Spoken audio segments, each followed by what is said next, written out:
Hello, and welcome to People of the Pod, brought to you by AJC and the Times of Israel. Each week, we take you beyond the headlines and help you understand what they all mean for Israel and the Jewish people. I'm Seffi Kogan. And I'm Manya Brashear-Pashman. This week, Israel imposed a blanket 14-day self-quarantine on everyone arriving from outside the country in order to control the spread of the novel coronavirus. The requirement is set to last 2 weeks, but some experts predict it could remain in force even longer if the virus doesn't subside later in the season. In fact, Israel has imposed quite a few open-ended restrictions, limiting gatherings that might draw more than 2,000 people and asking Israelis to stay away from hospitals and nursing homes, suggesting they visit their loved ones outside the facilities instead. Dr. Yonatan Freeman is an international relations expert and lecturer in the Department of Political Science at the Hebrew University of Jerusalem. He specializes in national security and emergency responses. Dr. Freeman, welcome to People of the Pod. Thanks for having me. So first and foremost, how are you feeling? Are you healthy? Are you talking to us from quarantine yourself? Well, I'm healthy. I'm not in quarantine. We currently have tens of thousands in this country that are currently under quarantine. But daily life continues, and the state of Israel continues to make moves which really balance between having a proper daily life, but on the other hand, also having a proper response to the virus. I'm glad to hear that you're healthy. Explain why Israel is taking such drastic measures in response to this virus. Why are the steps so strict compared to other countries? I think there's two main reasons why Israel is taking very, very strict moves to try to impact the spread of the virus. For one, I think that Israel has for decades proven that it really holds the safety of the country in a very, very high regard. And that means that our intelligence agencies, our security establishment always make sure that we know of threats before they become very, very strong against us. So I think one of the things which is really pushing us to take strict moves against this virus is really that there might be a lot of information that's flowing into our decision makers, which is making us not so comfortable. That's for one. The second thing is that Israel is a very, very small country. We lack geographic depth. So any type of outbreak of the sort that we're seeing in Italy or that we saw in China and continue to see in South Korea and other countries, such an outbreak will really be a very drastic situation, a situation which can really create a havoc. And the fact that we don't really have so much geography, so much land, makes us have to move very quickly to prevent a spread of such a virus in our borders. Mm-hmm. So is this unprecedented? I mean, did Israel take similar measures when people got hit with the swine flu or SARS? Yeah, we take this sort of measures. But again, what we're seeing right now is the world is different than the world that was during SARS, even the connection that China has to the world. So what was going on in China was not the same China that was also being involved and connected to the SARS outbreak and other viruses in the past. Mm-hmm. So I think what Israel is doing is really drastic. It's really unique. We haven't done anything like this in the past. But I think that the fact that in the past when we had such outbreaks around the world and they didn't really make a big footprint here in Israel, this really proves that Israel has always taken the correct steps and has done so in a way which prevented any sort of outbreak here in present times. Mm-hmm.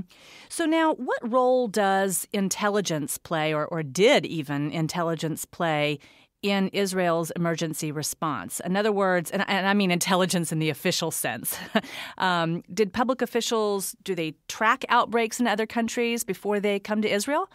Well, I think in terms of the intelligence, we always make sure we have all the information in our hands, especially when it comes to things that can threaten our security, threaten our economy, threaten the Jewish people worldwide. And there's even been recent reports in our media that weeks before we even had any kind of a virus in our country, we went ahead and sent individuals to collect virus samples of the coronavirus from Italy, from China, from Japan.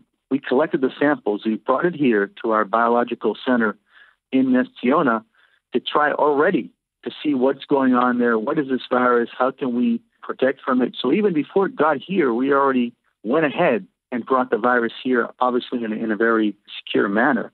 The second thing is really preparing. Weeks before it got here, it was published that we purchased a lot of equipment. We knew that the masks would run out on the global market.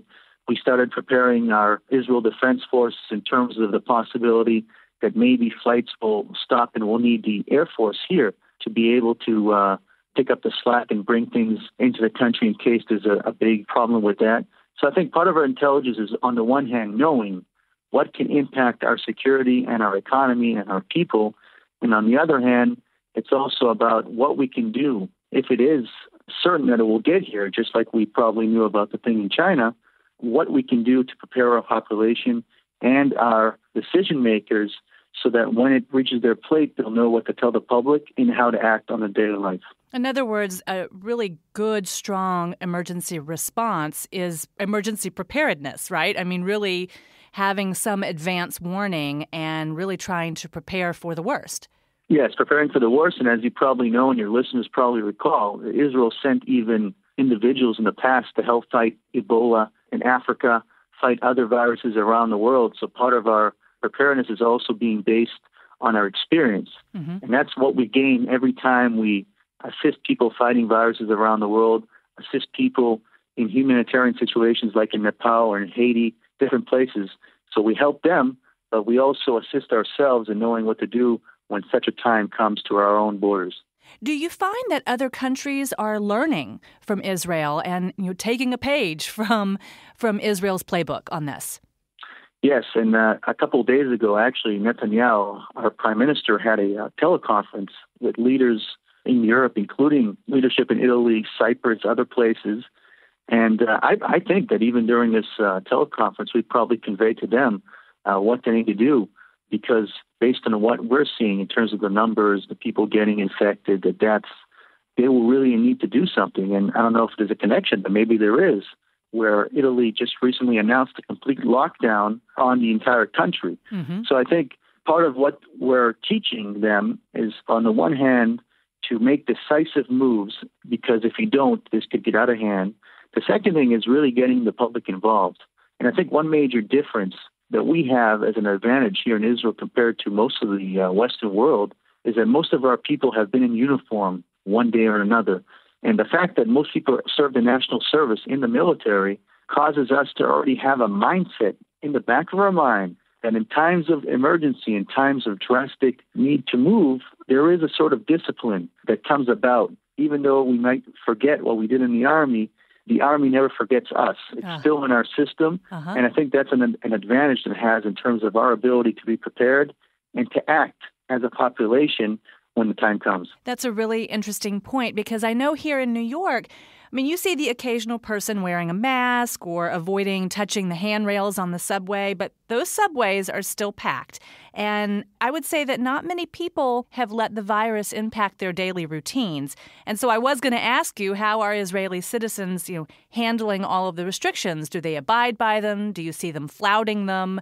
Sounds like they obey, yes? Yes, we obey, and that's why the virus is obeying till now and not spreading. I think that, of course, it's some people complaining about, I got to be quarantined. But I think the system here really allows for people here to follow instructions, to know that we don't have, as I said, geographical depth. This is a small country. Mm-hmm. We can't afford to make any mistakes, because if we lose a battle, as we always say in a war, if we lose a battle, we lose the country.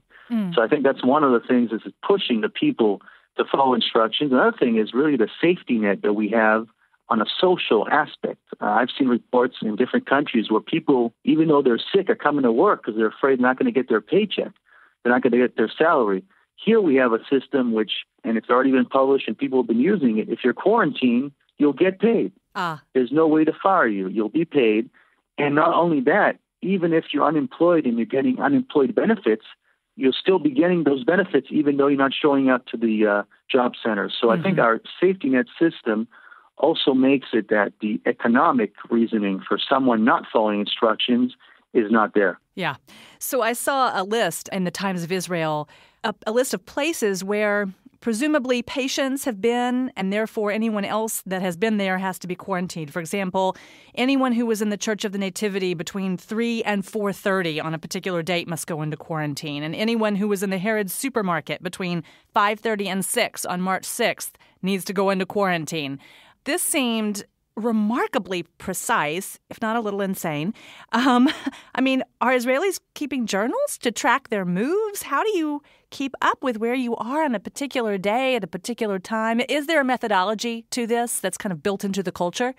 Well, that's a very good question, because I've been getting questions as if, what, is the government spying on everyone and we know where everyone is going and what's going on? Right. I can tell you 99% of all that information that you're seeing on that list, where he was, and where she was, and where she ate, that's the citizens themselves telling us what's going on. I presumed that. Yes. So one of the other locations I read was that anyone inside a Jerusalem voting booth at a particular school on March 2nd between 8 and 8:10 a.m., they need to go into quarantine as well. And that made me think about the political friction that has kind of been the story there for the past year. And I'm just curious, has this given any added perspective? Has it had any kind of galvanizing effect? Or has it even maybe exacerbated the political friction that has dominated there? Well, I think two things. For one, I think there is a consensus in terms of even those against Netanyahu, that Netanyahu and his health minister, Litzman, are doing the right thing, took the correct steps, and consensus that the government is really working at it correctly.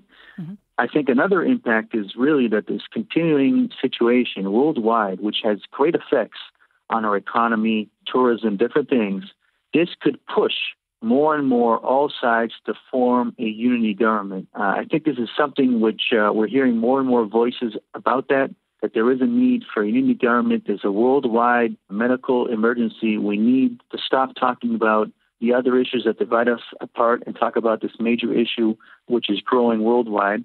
And there's even calls right now to maybe form a coalition just for the coronavirus issue. In other words, they'll only deal with this, because what's happening right now is that the parliament can't vote on certain laws to fight the virus because there is no government. Oh, wow. So some are saying, let's form a coalition of the right and the left, and they will only vote on things related to the coronavirus.